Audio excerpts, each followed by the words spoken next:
So I've been getting a lot of gratitude in my emails and inbox for booking this call.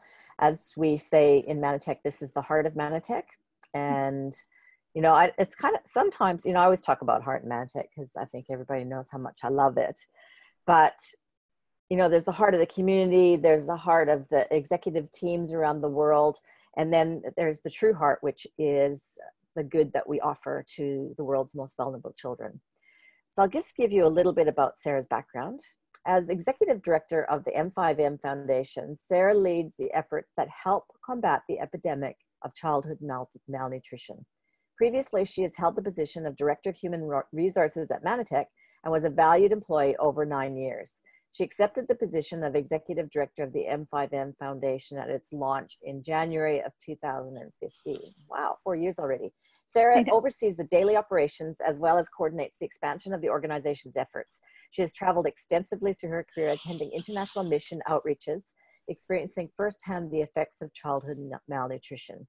In 2014, she had the privilege of visiting Guatemala with one of our partners, Our Youth for Children, which solidified her passion to help others. She has always had a passion for helping children in need, and her dream has been realized with the M5M Foundation. So as we say, M5M Foundation is the heart of Manatech. Today we're going to listen to some, look at some of the history, listen to some of the upsetting news, take a look at how we're benefiting children, and really knowing that Manatech is the true, authentic social entrepreneur company. So Sara, welcome. Thank you for being here. Thank you. It's great to be with you guys. I know it's your Saturday morning. It's our Friday evening. And I was actually in the Texas office all week. So I've just had a really great week getting to make some plans. And it's always fun to strategize. So that's been my week this week. But I'm excited to be able to share some of this stuff with you. Fantastic. So I've scanned our participants here, and there'll be more coming. Our community on Saturday morning is busy time for families, so sometimes they arrive whenever they can. But let's go back to the beginning, and I can remember your entry into Manatech was not straightforward. It wasn't. That's so true. And it was about 2005 when I began, May of 2005, and I interviewed for a position in human resources. It was for a communications role, and I had an English degree, and I thought maybe I could use my degree. And actually, I didn't get the job. And then about a month later, I got another call that said, would you reconsider, and could we interview you one more time? And I really didn't know the whole story, but what happened was the person that they hired, she actually was very disappointed on her first day of work. They had been doing some construction over the weekend, and her desk was dirty. And so she said, I can't work at this place. And so maybe that was God providing an opportunity for me to come, but it really worked out. And they called me back, and I interviewed, and I began my journey at Manatech, which started in human resources, and then moved quickly into different roles there within that department. And then, I had a heart for missions. I loved what we were doing with M5M.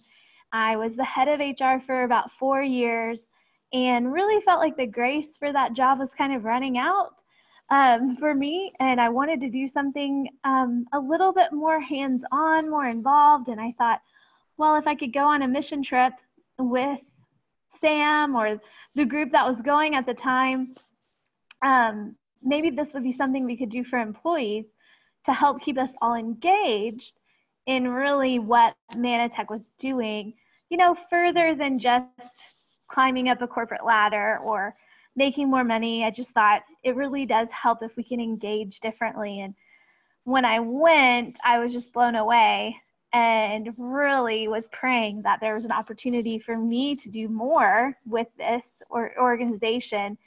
And then within the year, there was a door opened up for me to start running the foundation. And I just volunteered and said, if you guys will give me a chance, I would love to try. And they were willing and open to do that. So here we are. 4 years Lucky you and later. lucky us. Yeah. Yes. I And can't lucky believe kids. it's gone by so quickly.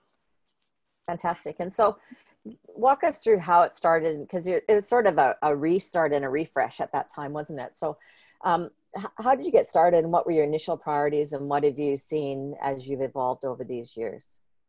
Well, yes, you're right. It was kind of a reboot, right? We already had a really great system in place with the donation by consumption. So as you sold product or took product, as you bought product, there was a donation that was automatically generated. And at the time, we were giving through Mana Relief, but there had been some changes in leadership, and we all got together at that time and said, I think it would be really good if we could maybe make this closer to home. Mana Relief was doing really awesome programs, but from Manatech perspective, we wanted to have more insight into what was going on. And so we started with creating our own foundation. But the transition, I worked really closely with Mana Relief to transition over some of the new partners and some of the old partners as well. And the first thing they told me was, don't be afraid to say no to people. And I was like, that's really not something I'm good at. I prefer to say yes. And after 3 years, I realized why they told me that. It's really a valuable product that we have, but it doesn't work for everyone. And a lot of people get excited about it, but don't value it yet. And so when you're working with these nonprofits, it's really kind of a long process and a long journey to really make sure they're the right partner for us. And now I know what they were talking about when they told me that. I've learned a lot in the last 4 years about saying yes and saying no.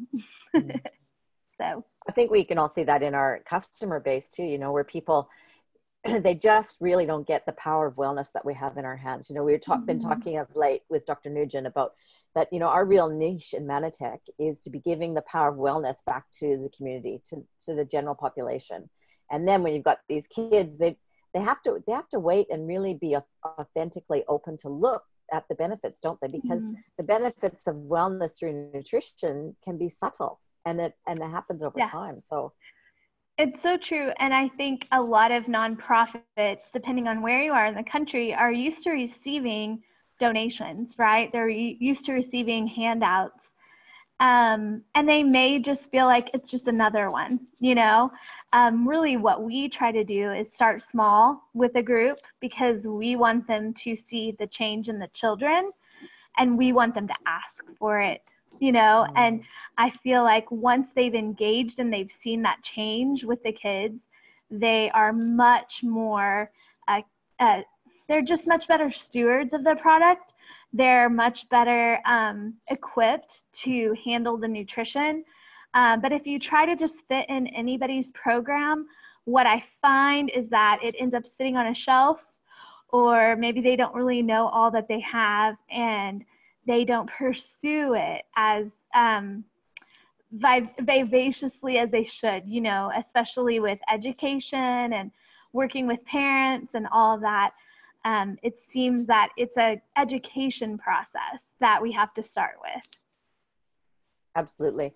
And so I imagine as you've gained more experience in seeing the actual real life benefits to these kids, it's easier for you to communicate that. I mean, that's only one step. Have you been able to, I know it's been a goal for you for a while and it does take time, but have you been able to create like authentic and yet compliant marketing materials or videos to start to demonstrate the benefits these kids are having?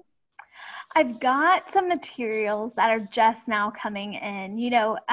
It takes a couple of years with partners for them to get comfortable with giving you pictures or stories. Also, we have to work with those bigger partnerships. They're familiar with doing this. Some of our smaller, more organically grown, community type organizations really aren't comfortable with writing the stories and testimonials. But what I've noticed is our bigger partners, like Kids Around the World and Hands at Work in Africa, I mean, this is just kind of their bread and butter. They know how to get information out. So yeah, I've been starting to receive those now that we've worked with them consistently for over a year. And it's really going to, I think, help others to understand the impact that we're really making in these kids' lives. And also now I know a little bit why to focus on those larger organizations, because they do have the resources to help keep us engaged with what's going on the ground. So what are the criteria for when you're looking to engage? Do they come to you, or do associates refer, or you actively look for organizations? How does that happen? Both. Yeah, I would say both. Associates do refer, and those are sometimes longer journeys, you know. A lot of them are familiar with like a church program, or maybe even just community effort or something like that. And so we kind of have to do a little bit more due diligence. We look for other nonprofits. We look for nonprofits that have a feeding program that fit within our guidelines of being able to mix in phytoblend. You know, some feeding programs are actually just like prepackaged, prepared food, and that really doesn't work for us with the way that the phytoblend is distributed. So we really have to check that out. But a lot of it is really just people who are focused on children's nutrition. You know, we see the benefits of pregnant women and nursing mothers. We know that that's an area that needs more attention, but for us, that's not our vision. You know, we really are focused on childhood malnutrition. So that's one of the criteria. And then I would say just a feeding program that fits with the way that our phytoblend is distributed. Those are the two major things. The other thing really is transportation. That becomes a huge issue. If they're a U.S. nonprofit and they already have the resources to ship the product over to these partners that they work with in other countries, that helps. But a lot of times what we're really looking for are people who can help get us through customs and shipped over. You know, that's an area I've been learning a lot about over the last few years, that every country has different guidelines and different codes. And so sometimes shipping is more of a challenge than we anticipate. So we really do look for those larger ones. Yeah, those larger organizations are more familiar with it. And are you know, I know you've got multiple countries that you're in now. How many countries is it now? 21 this year. Yeah. 21. Wow. That's amazing. Are you in any first world countries with kids, you know, pockets of kids who are disadvantaged? We do have 2 partnerships in the U.S., 2 major cities that actually have a feeding program. So we work there. I think we've talked with Canada on a few, you know, community type organizations. Their regulations seem to be different. We've even started talking with you all in Australia.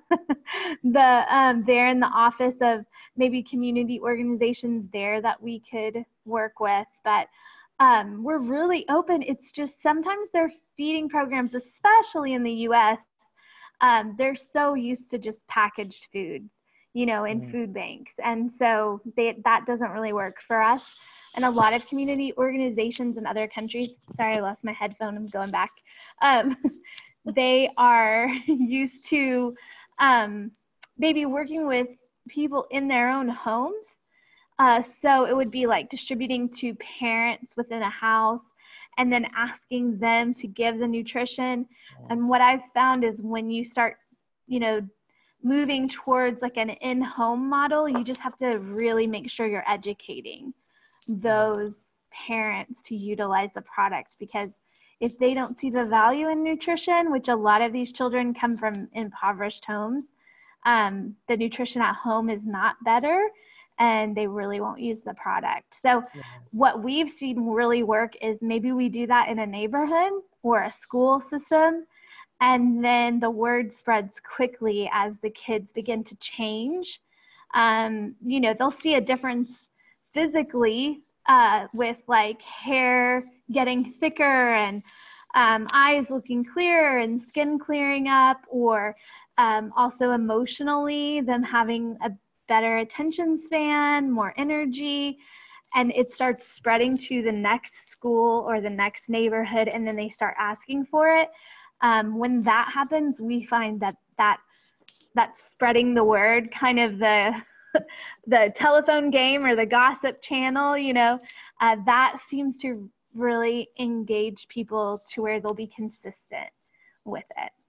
I keep looking. I've got goosebumps for the 5th time in this 17-minute call. So Oh, that's wonderful. It's so powerful, isn't it?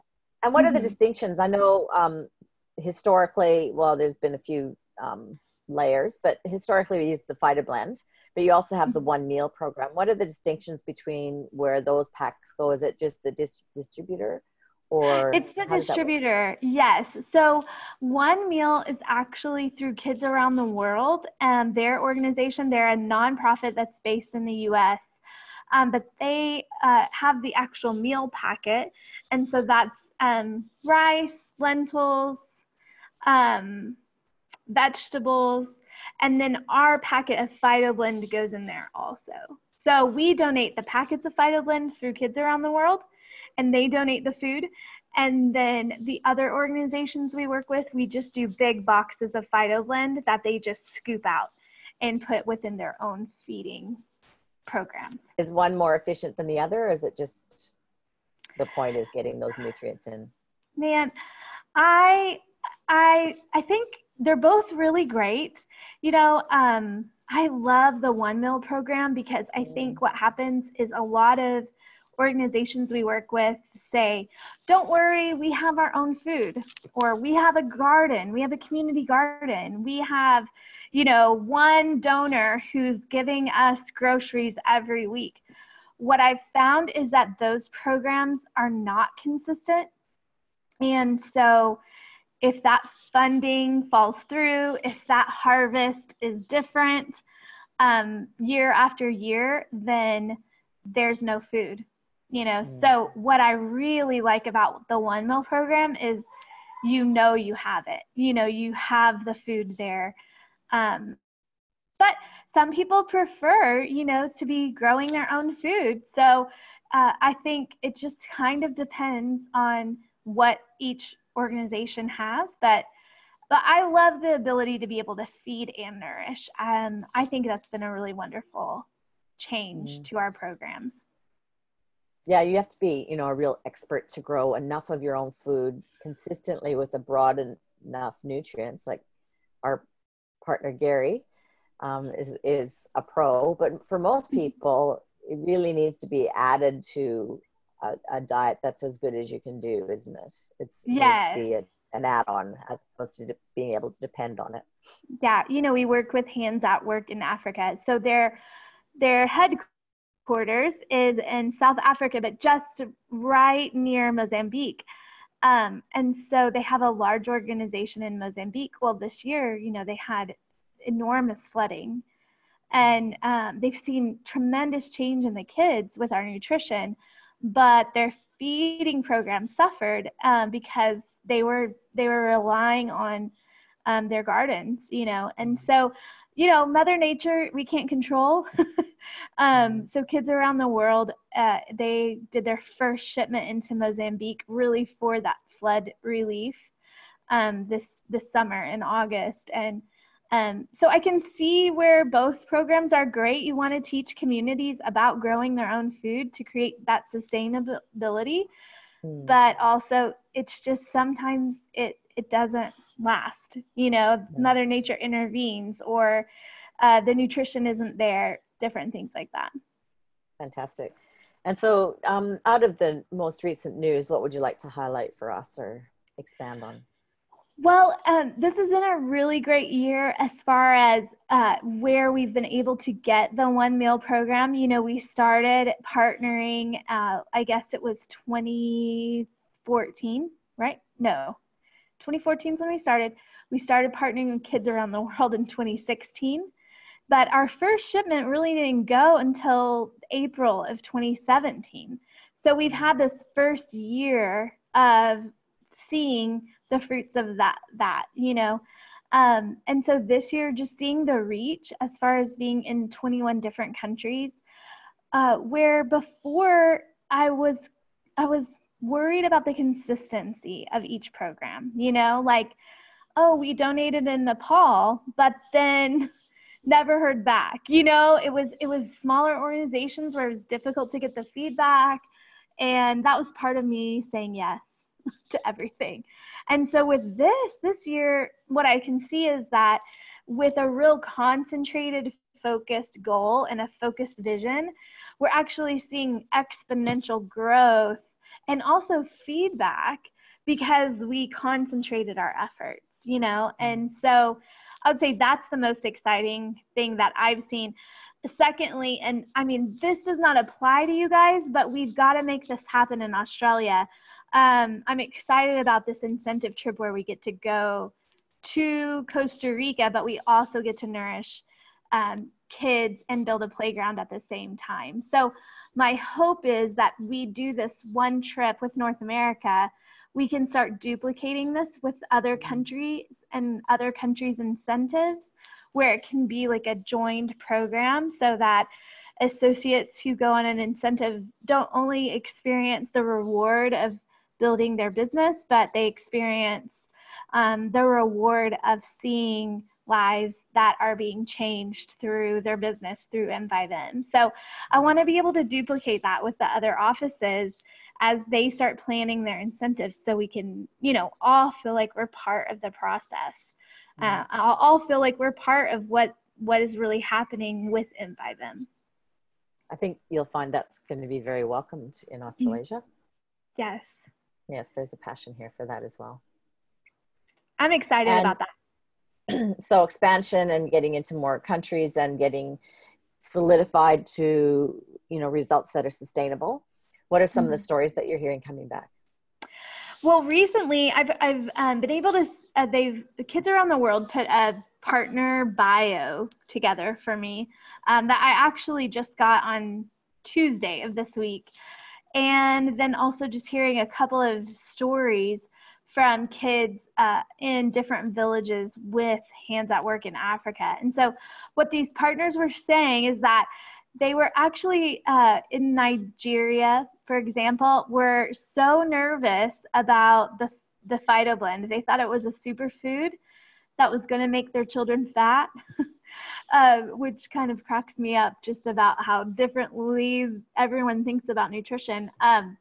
But once they started seeing the changes in the children, as far as like, and the way they described it was kind of like, oh, they're acting more like children. What they meant was like, they're running around, they're full of energy, they're playing on the playground.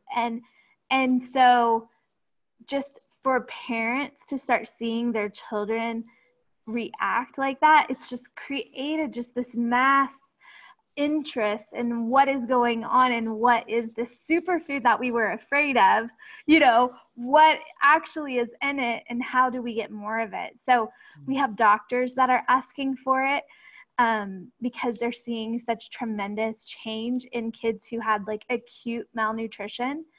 And I would say that is just one of the most exciting things I've been able to hear of and get word of and get stories of.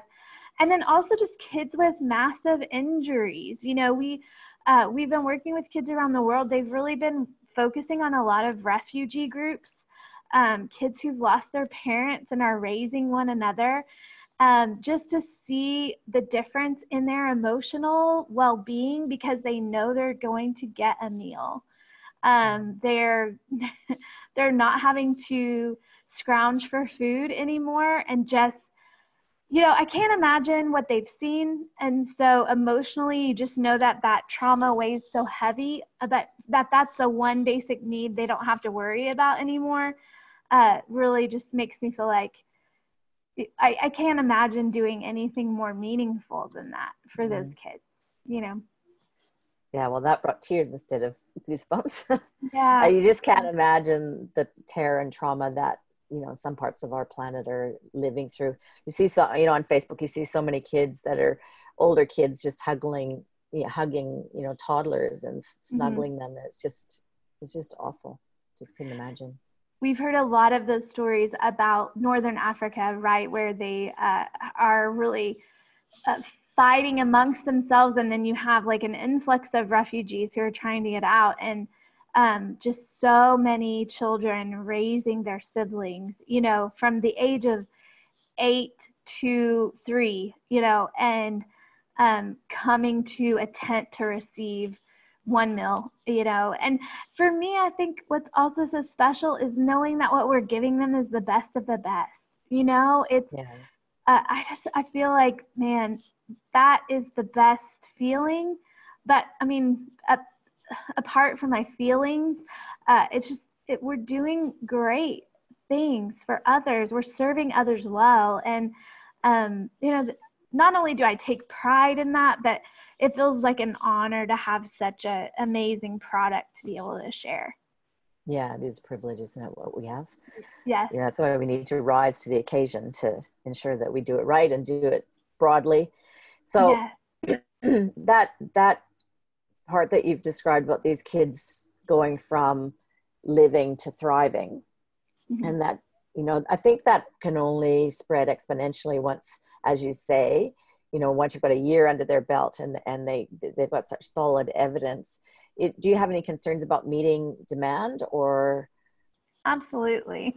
You know, I mean, it's always growth. And I think that's what is the hardest part, is that there's so much need to be able to meet all the needs is beyond me, you know, and so it really it has to be a team effort, you know, among all of us to be able to grow with this. You know, I would say this year I've felt that more than ever. Just the pressure, you know, to be able to meet the need that we've already committed to, and then also knowing there's so much more out there.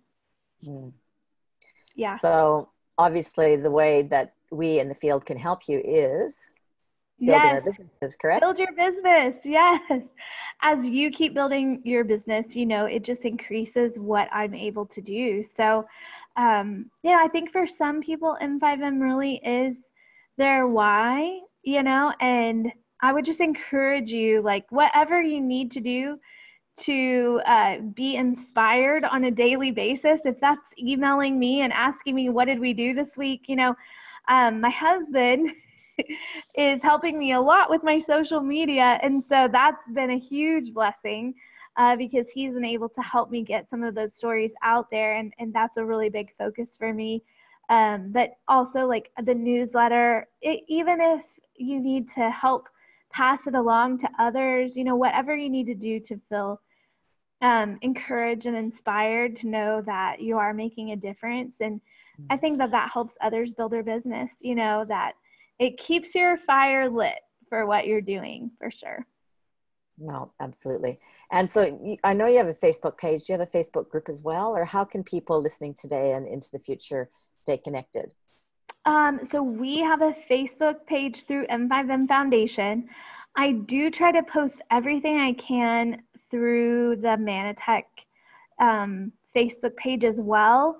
Also, if you have different groups on your Facebook and you want to include me in that group, I'm happy to post on your pages also. Just as long as I'm part of it, I can make sure to add on as your group as well.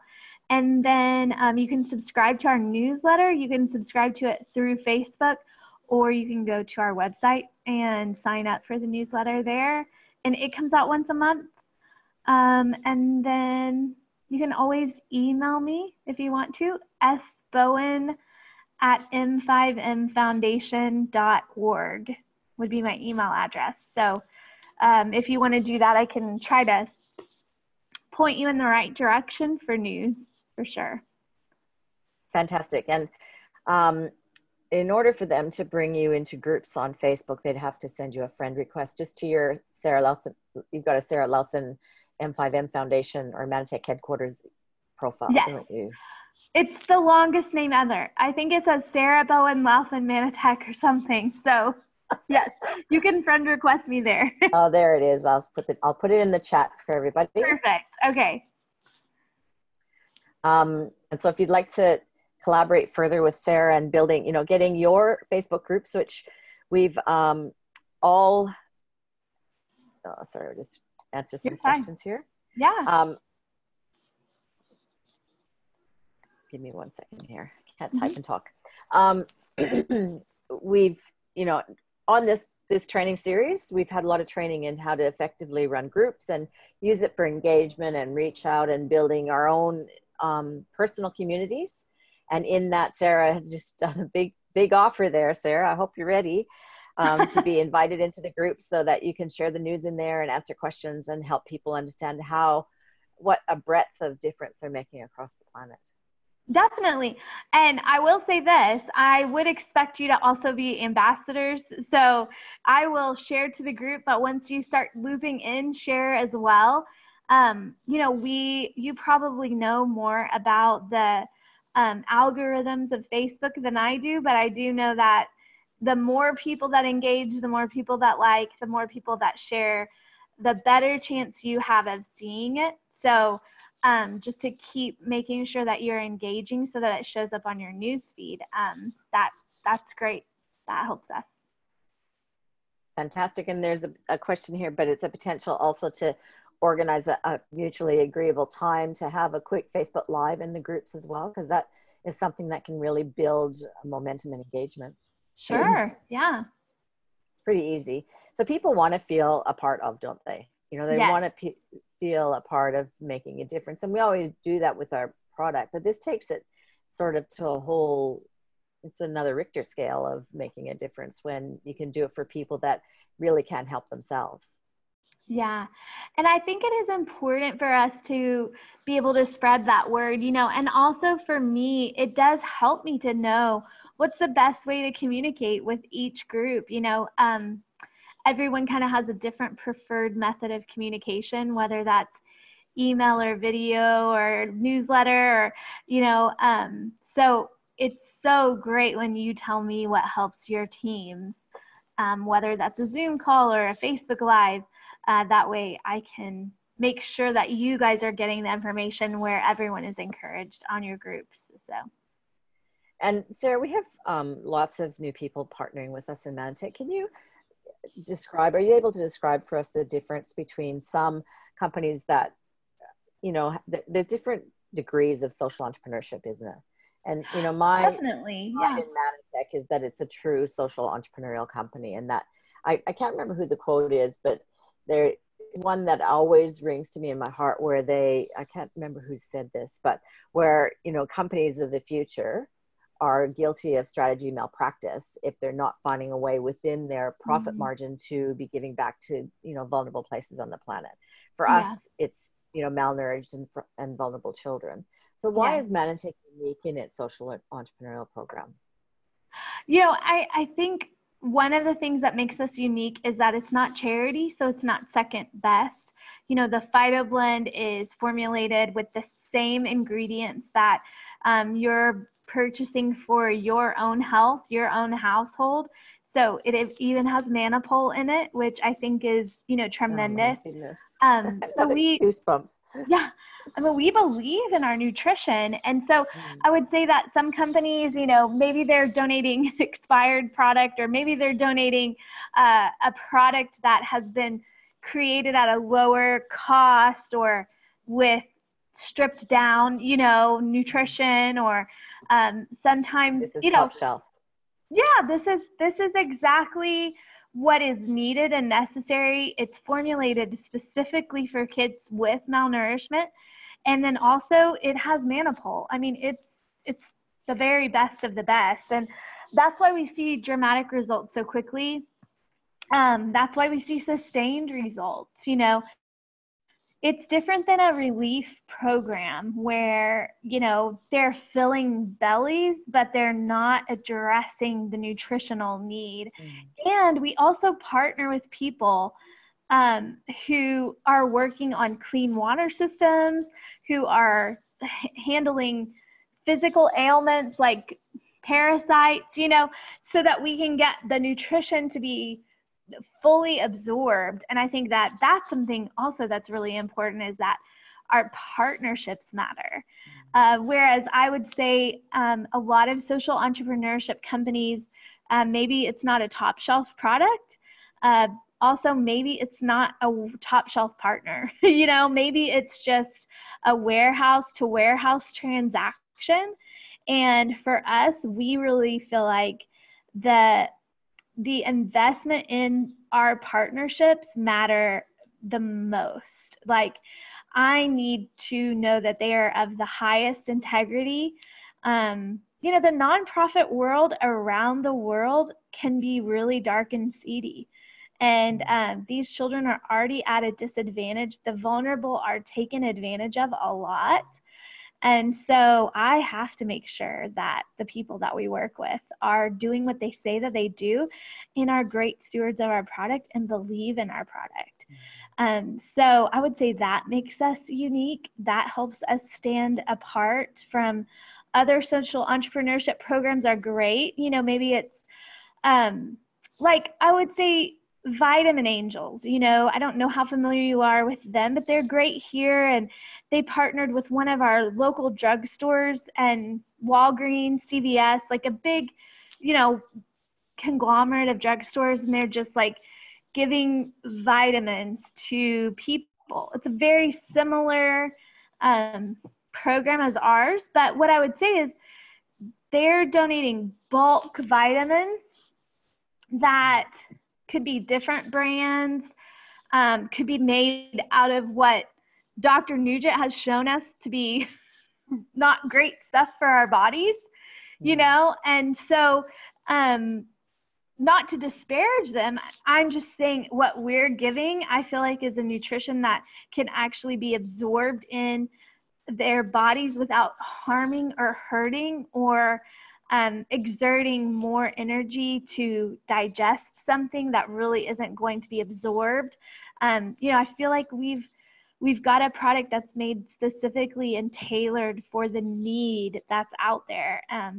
So giving to give makes the giver feel good, and we all like feeling good about ourselves and proud of ourselves and patting ourselves on the back. And a lot of people join companies for that. A lot of people join companies that are social entrepreneurship just for that good feeling they get inside.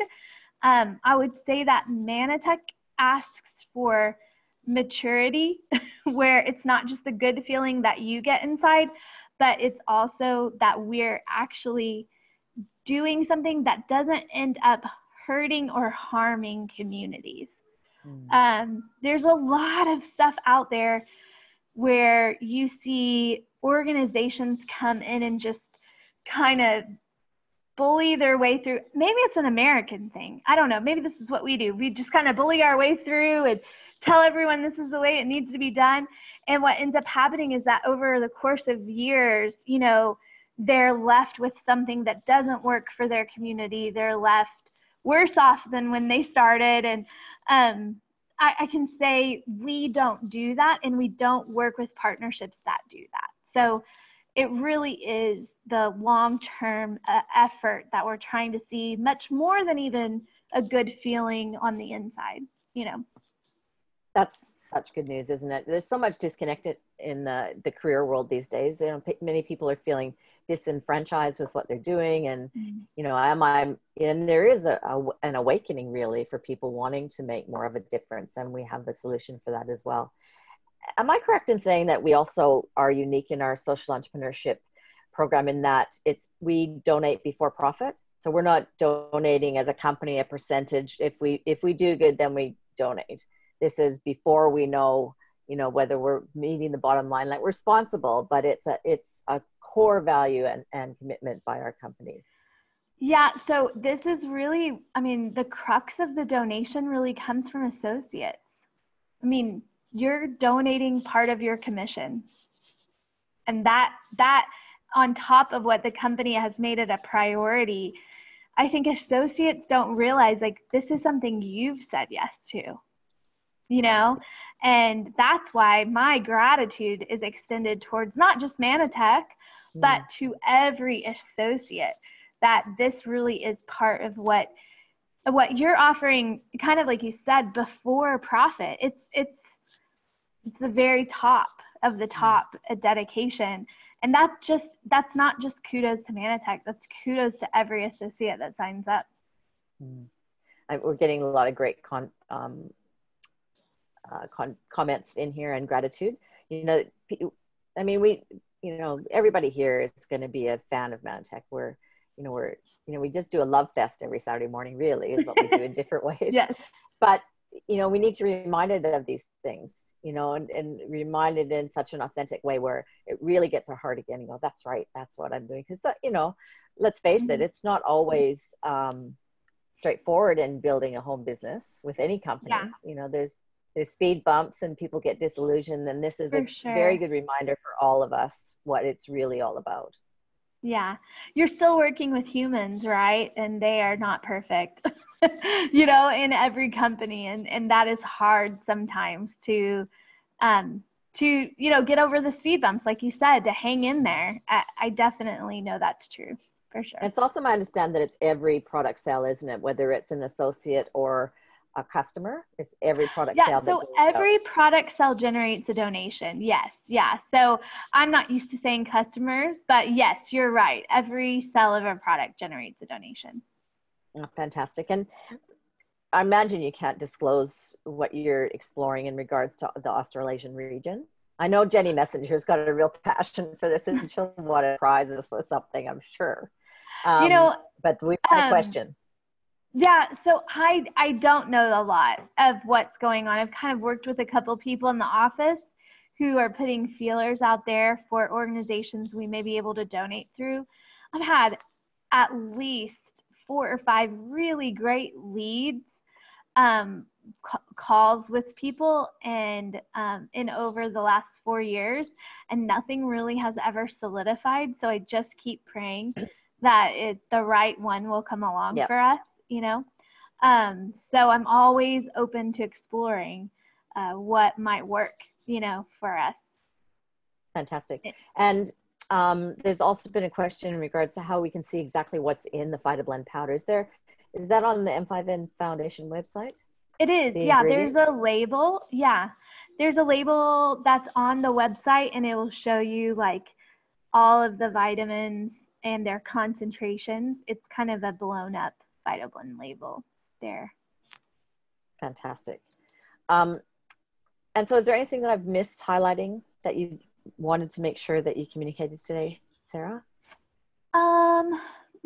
I think for me, I'm always just so grateful, and thankful that everyone is so engaged and excited about what we do, and that it's not forgotten. So, my whole goal is whatever I can do to help keep encouraging you all to grow your businesses, and what ways I can be a good partner for you. So I just encourage you, don't hesitate to contact me. It doesn't always work out. Not every referral is perfect for us, but it's still a great way to connect and to be able to explore opportunities together. So I always love doing that, for sure. Fantastic. And there's quite a bit of enthusiasm happening here to have a packing party. Yes. Can we weasel one meal to come to Australasia? So we've started looking at some of that, ways that we can make it cheaper. To be able to do that would be like working with local manufacturers for their rice and doing all this stuff. What I have been told is that business has to grow in markets in order for us to be able to do it. So I would just encourage you that in order for me to justify the cost, there's got to be growth in those markets. And I know you guys are doing everything you can to grow. And I would just say make that kind of your catalyst to keep moving that along, because it's just far and the shipping is a lot, and so it just, we have to be able to work with along those costs, for sure. Okay, so for everybody listening, the ingredients of the phytoblend powder is on the bottom of the M5M Foundation.org homepage. I put the link in the chat there. So you just scroll down to the bottom and you can see that there. Thanks for your question. And there's another question here. Sure. So there's a question about the kids that are malnourished in Aussie, and there's some Indigenous studies about malnutrition. So again, it's the same answer. We need to build business, build connections, build relationships, and talk to Jenny Messenger, because I know she has a passion for this as well. And she won't disregard any idea you have or connection. So that's where you should go first. Sarah, what's in your heart to leave us with today? You know, I think something that really has been on my heart lately is just that the motivations, you know, exposing the motives of our hearts, kind of, you know, why are we doing what we do, and knowing that it's pure, you know, and that really nothing is ever wasted, I would say. So even like those of you who are like, what about this? And what about these programs? And like nothing is ever wasted. And so my encouragement to you is that even a small seed and a small effort grows. So maybe it's a one conversation that we have now, and we don't see the fruit of it for another year or 2 years. Like just being patient to water the seed, see it grow. Let's keep pursuing and pressing on. You know, that it's never a waste of your time. It's never a waste of our effort, even though we might not see the fruit quickly. That we know what we're doing is meaningful, and we're passionate about it, and it's making a difference, and there is an impact. And so for us, just keep growing towards that.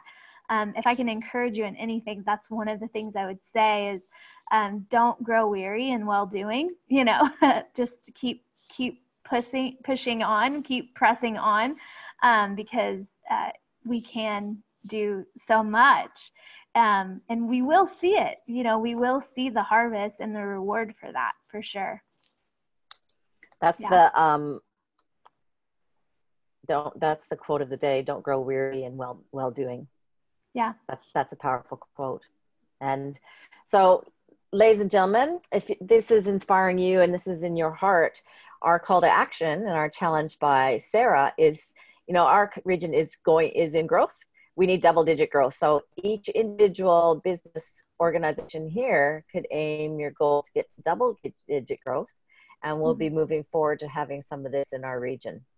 Sara, thank you so very much for being here with us today. Thank you. Thank you all for having me. It's always wonderful to just get to share what's going on, and we don't do it enough, but I really do appreciate you thinking of including me in your group, for sure. Oh, we're blessed. Thank you for giving us your time. Yeah, you're welcome. Thank you. I hope you guys have a wonderful Saturday, wonderful weekend. Thank you. Thank you. Yeah. So ladies and gentlemen, next week is a training call. For people that want to contact me, just message me on Facebook on Australasian Connect. So facebook.com, Australasian Connect. There's a messaging system there. That also would mean you'd get notification of these calls on Facebook. So Sara, thank you very much. Have a great Friday evening. And thank you, everybody. We appreciate you being here. Yeah. Thank you. Bye, everyone.